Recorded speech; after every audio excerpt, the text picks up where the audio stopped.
அனைவருக்கும் வணக்கம். கேஎஃப்டிஏ தமிழ் யூடியூப் பக்கத்தில் மீண்டும் உங்களெல்லாம் சந்திப்பதில் எனக்கு மிக்க மகிழ்ச்சி. இன்றைய ஒரு பதிவில் நான் பேசக்கூடிய ஒரு விஷயம் என்னன்னு பார்த்தீங்கன்னா, பை நவ் பே லேட்டர் ஸ்டாக்ஸை குறித்த ஒரு கம்பெனி ஆப்பின் வழியாக நீங்கள் கடன் மூலமாக ஷேரை வாங்கலாம் அப்படின்றத ஒரு விஷயத்த சொல்லிட்டு இருக்காங்க. அதை பற்றி நான் இன்னைக்கு தெளிவாக பேச போகிறேன். அதோடைய தீமைகள் என்னன்றதை பற்றி நம்ம தெரிஞ்சுக்கலாம். அதுக்கு முன்னாடி முதல் முறையாக நம்மளுடைய யூடியூப் சேனலான கேஎஃப்டிஏ தமிழ் யூடியூப் சேனல் நீங்கள் பார்த்துட்டு இருக்கீங்க அப்படின்னா, கட்டாயம் நம்ம யூடியூப் சேனலை நீங்கள் சப்ஸ்கிரைப் பண்ணுங்கள். உங்களுடைய கருத்துக்கள் எதாவது இருந்தால் கமெண்ட்டின் வழியாக தெரிவித்துக் கொள்ளுங்கள். உங்களுடைய நண்பர்களுக்கும் உங்களுடைய உறவினர்களுக்கும் இந்த சேனல் பரிந்துரை செய்யுங்கன்னு சொல்லிட்டு இந்த பதிவு ஆரம்பிக்கிறேன். இப்போ பார்த்தீங்கன்னா, ஒரு ஷேருன்றது பார்த்தீங்கன்னா, அது ரொம்ப ஒலட்டைலான ஒரு அசெட் அப்படின்னு சொல்லலாம். திடீர்னு ஏற்றத்தாழ்வாயிட்டே இருக்கும். அது ம், மா அதாவது மார்க்கெட்டில் அதாவது என்ன இருக்குது, அந்த சந்தையில் இருக்கக்கூடிய அதோடைய தரம் என்ன, அதோடைய மதிப்பு என்ன, அதுக்கேற்ற மாதிரி அதோடைய வேல்யூ என்ன, அதுக்கேற்ற மாதிரி அந்த ஷேரோடைய ப்ரைஸ் மேலேயும் கீழேயும் போயிட்டே இருக்குன்ற ஒரு விஷயம்.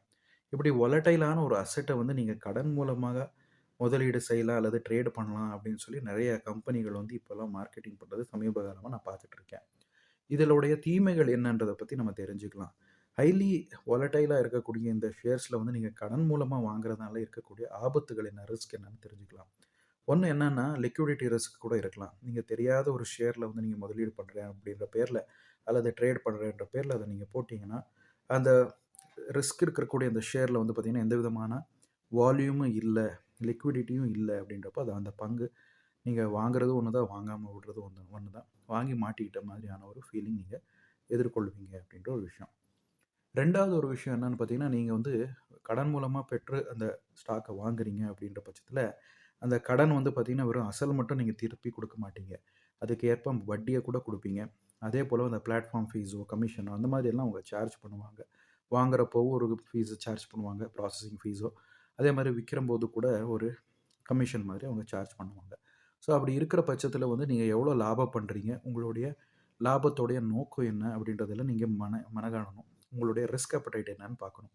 ஏற்கனவே உங்ககிட்ட கடன் எல்லாம் வச்சுக்கிட்டு, அதாவது வீட்டு கடன், வண்டி கடன், அதே போல் பார்த்தீங்கன்னா எஜுகேஷன் லோன், இந்த மாதிரி வெவ்வேறு விதமான கடனை வச்சுக்கிட்டு, அதே போலவே இது 10ல் 11ன்னு சொல்லி இந்த ஷேரை வாங்கணும்னு சொல்லியே நீங்கள் பார்த்தீங்கன்னா, கடன் மூலமாக பெற்றுக்கொண்டு நீங்கள் முதலீடு செஞ்சீங்க அல்லது ட்ரேட் பண்ணுறீங்க அப்படின்ற பட்சத்தில், அந்த மாத கடைசியில் அதில் தான் அடுத்த மாதத்துக்கு அவங்களுக்கு வட்டி கொடுக்கணும். அது இஎம்ஐ தொகையாக இருக்கட்டும். அது எவ்வளோ ஒரு பெரிய சுமையாக இருக்குன்றத பற்றி நீங்கள் யோசிக்கணும். அதே போலவே நீங்கள் பண்ணியிருக்கிற முதலீடோ அல்லது ட்ரேட் பார்த்தீங்கன்னா, நல்ல ரிட்டர்ன்ஸ் கொடுக்குது ஒரே மாதத்துல அப்படின்ற பட்சத்தில், அது உங்களுக்கு லாபமாக இருக்கலாம். ஆனால் மார்க்கெட்டில் பார்த்தீங்கன்னா, பெரும்பாலும் பங்குகள் பார்த்தீங்கன்னா, சரிவை நோக்கி தான் போகும். ட்ரேட் பண்ணுற காலகட்டத்தில். அது வொலட்டிலிட்டி சந்திக்கும். திடீர்னு பார்த்தீங்கன்னா, ஒரு வாரம் நல்ல லாபத்தில இருக்கும். திடீர்னு பார்த்தீங்கன்னா, அடுத்த நாளே கீழ போகலாம். எப்போ மேலே போகும், எப்போ கீழ போகும்னு நம்மளால கணிக்க முடியாது. அதனால இந்த மாதிரியான ரிஸ்கியான ஒரு மூவ பண்ணிட்டு, நீங்க கடனாளியா மாறிட்டு, தேவையில்லாத ஒரு ஷேர வாங்கி, அந்த தேவையில்லாத ஷேருக்காக வட்டி கட்டிட்டே உட்கார்றதுனால எந்த பிரயோஜனமும் கிடையாது. அதனால இந்த பை நவ் பே லேட்டர் அப்படின்ற இந்த பிஎன்பிஎல் ஆப்பின் வழியாக ஷேர்ல முதலீடு செய்றதோ, இல்ல ட்ரேட் பண்றேன்னு சொல்லிட்டு நீங்க அதில ட்ரேட் பண்ண போய் மாட்டிக்காதீங்க. ஏன்னா, மார்க்கெட்ல வொலட்டிலிட்டின்றது எப்பவுமே நிரந்தரமா இருக்கக்கூடிய ஒரு விஷயம் தான் அப்படின்றதுல மாற்று கருத்து கிடையாது. அதனால நீங்க ஒரு முதலீடு செய்றீங்க அல்லது ட்ரேடிங் செய்றீங்க அப்படின்ற பட்சத்தில, நீங்க ஒரு செபி ரிஜிஸ்டர்ட் ஃபினான்ஷியல் அட்வைசர கன்சல்ட் பண்ணுங்க. உங்களுடைய ஏரியால அல்லது உங்களுடைய நகரத்தில இருக்கக்கூடிய நபர நீங்க சந்திச்சு, அந்த ட்ரேடிங்கோ அல்லது இன்வெஸ்டிங்கான முடிவுகள நீங்க எடுத்துக்கோங்க. யாரோ நண்பர் சொன்னாங்க, யாரோ ஒரு ஃப்ரெண்ட் சொன்னாங்க, அல்லது யாரோ ஒரு கொலீக் சொன்னாங்கன்ற பேர்ல இந்த மாரி ஏதாவது ஒரு ஆப்ப இன்ஸ்டால் பண்ணிட்டு, பணத்த இழந்துறாதீங்க. ஏன்னா, நீங்க சம்பாரிக்கிற பணம்ன்றது ரொம்ப முக்கியம். உங்களுக்கு மட்டும் கிடையாது, உங்கள நம்பி இருக்கிறவங்களுக்கு. அதனால இத மனதில வச்சுக்கிட்டு, இந்த பை நவ், பே லேட்டர் அப்படின்ற இந்த ரிஸ்கியான ஒரு விஷயங்கள்ல நீங்க தயவு செஞ்சு பண்ணாதீங்க.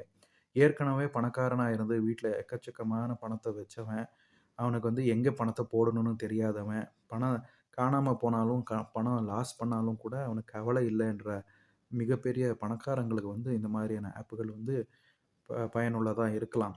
ஆனா, ஒரு ஒரு கட்டத்துக்கு அப்புறம் பார்த்தீங்கன்னா, ஏற்கனவே கடன் சுமையில இருந்துகிட்டு, அந்த கடன் சுழியில மாட்டிக்கொண்டு, அந்த சூழல்ல இருந்து வெளிய வரதுக்கு தவிக்கிற மக்கள் பார்த்தீங்கன்னா, இந்த மாதிரியான விஷயங்கள்ல போய் மாட்டிக்கிட்டு, உங்க பணத்த இழந்துறாதீங்க அப்படின்றத நான் இங்க சொல்ல விரும்புறேன். அதேபோல பார்த்தீங்கன்னா, எப்பவுமே ஒரு ப்ராடக்ட்ட ஒரு கம்பெனி லான்ச் பண்ணுதுன்னா, அந்த கம்பெனி வந்து ஏன் அந்த ப்ராடக்ட்ட லான்ச் பண்ணுது? இதனால அந்த கம்பெனிக்கு என்ன பலன்? அப்படின்றத பத்தி நீங்க தெரிஞ்சுக்கோங்க. இப்போ கடன் மூலமா நீங்க பங்குச் சந்தையில அல்லது பங்குல வந்து நீங்க காசு போடலாம் அப்படின்னு சொல்லி இப்ப சொல்லக்கூடிய இந்த ஆப்கள் வந்து எப்படி பணம் பண்ணுது?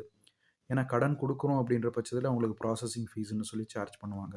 அதே போல வந்து பார்த்தீங்கன்னா, அவங்க ஸ்டாட்டிஸ்டிக்ஸ் எப்படி இருக்கும்னா, நீங்க அத அந்த ஒரு ட்ரேட் பண்றதுக்கான ஒரு இத வந்து அவங்க உங்கள வந்து ஃபோர்ஸ் பண்ணுவாங்க. ஏன்னா சைக்காலஜிக்கலி உங்களுக்கு வந்து ஒரு ஷேர்ல நீங்க அந்த பங்குல வந்து நீங்க கடன் பெற்றுக்கொண்ட பணத்த வந்து எடுத்து நீங்க முதலீடு பண்ணியிருந்தீங்க, அல்லது ட்ரேட் பண்ண போயிருந்தீங்கன்னாலும், அந்த ஷேர் கீழ போயிருச்சுன்னா, அந்த லாஸ வந்து உங்கனால தாங்க முடியாம அத விப்பீங்க. ஸோ, அந்த லாஸ வந்து நீங்க அந்த ஷேர வந்து விக்கிறப்ப பண்ணக்கூடிய லாஸ் என்ன இருக்கோ, அதுக்கேத்த ஒரு கமிஷன கூட நீங்க அந்த பிளாட்ஃபார்ம் ஃபீஸ்ன்னு சொல்லி வாங்கிக்குவாங்க. அத நீங்க குடுக்க தான் செய்யணும். அதேபோல வந்து பார்த்தீங்கன்னா, தேவையில்லாம டாக்ஸ் வந்து நீங்க கட்டி தான் ஆகணும். லாஸ் பண்ணதுனால கூட நீங்க டாக்ஸ் வரிய கட்டி தான் ஆகணும். அந்த ட்ரேடுக்கு. அப்படி இருக்கிறப்போ, உங்களுக்கு வந்து நஷ்டம் தான் இதில அதிகமா இருக்குன்றத அந்த மைண்ட் செட்ட வச்சு தான் 100ல ஒருத்தருக்கோ 2 பேருக்கு தான் அதில வெற்றி கிடைக்குன்ற பட்சத்தில, எல்லா 100 பேரும் அதில வந்து பணத்த போடணுன்ற வந்து இது இல்ல. அதனால நெறைய பேருக்கு என்ன ஆகுது அப்படின்னா, சரி அந்த 100ல நான் ஒருத்தனா இருந்தேனா அப்படின்ற ஒரு மனப்போக்குல தான் நம்ம பணத்த போட்டு பணத்த இழந்துர்றோம் அப்படின்றது தான் இங்க வந்து நிதர்சனமான ஒரு உண்மை. அதனால இதிலருந்து கொஞ்சம் உஷாரா இருங்க, ஜாக்கிரதையா இருங்க. மீண்டும் இன்னொரு சுவாரஸ்யமான தலைப்பில வந்து நான் பேசும் வரை உங்களிடம் விடைபெறுவது KF media Tamil YouTube channel சார்பாக உங்கள் சந்தேஷ். நன்றி, வணக்கம்.